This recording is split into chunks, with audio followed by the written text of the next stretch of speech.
Hello বন্ধুরা,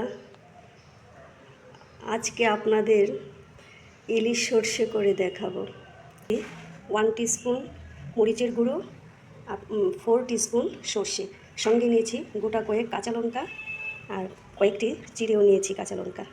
এই দিয়ে আজকে আপনাদের ইলিশ সর্ষে করে দেখাবো। একদম সিম্পল, আপনারা ঘরে করে খাবেন, দেখবেন খুব ভালো লাগবে। এখন মাছগুলোতে আমি একটু লবণ ছিটিয়ে দিলাম, লবণ দিয়ে মেখে নেব। তারপর একটু হলুদের গুঁড়ো দিয়ে দিলাম। তারপর তাতে এই সরিষার তেলটা দিয়ে মেখে নেব।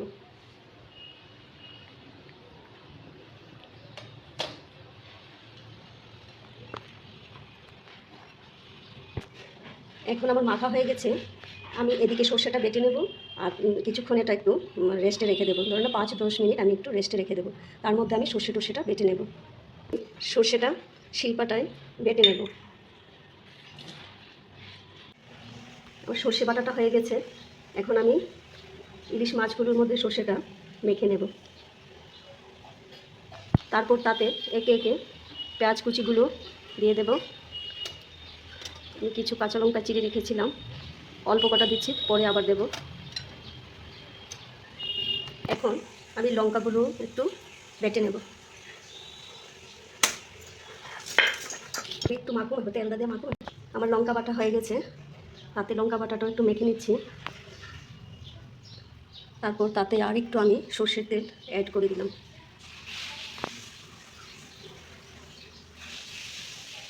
অ্যাড করে দেওয়ার পর আরেকটু মেখে নিচ্ছি। তারপর আমি এটা প্রেশার কুকারে করে দেখাবো আপনাদের।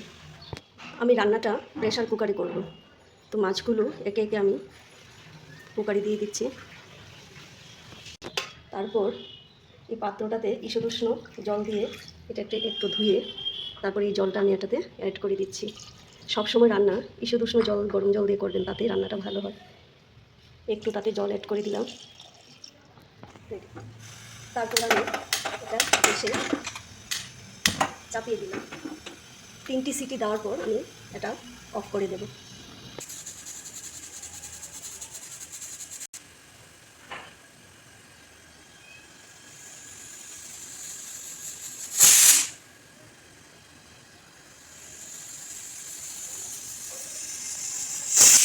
তিনটি সিটি দেওয়ার পর আমি এটা অফ করে দিচ্ছি। এখন আমি সর্ষেটা বেটে নিচ্ছি, শিলপাটাতে বেটে নেব। আপনারা ইচ্ছা করলে মিক্সিতেও করতে পারেন। দেখুন বন্ধুরা, আমার ইলিশ মাছ রেডি হয়ে গেছে। ইলিশ মাছ সর্ষে ইলিশ করতে মাত্র 30 মিনিট লাগে, তাই ঝটপট করে খাওয়াতে পারবেন পরিবারকে। বন্ধুরা, আমার সর্ষে ইলিশ তো রেডি হয়ে গেছে। দেখুন কি সুন্দর কালারটা এসছে।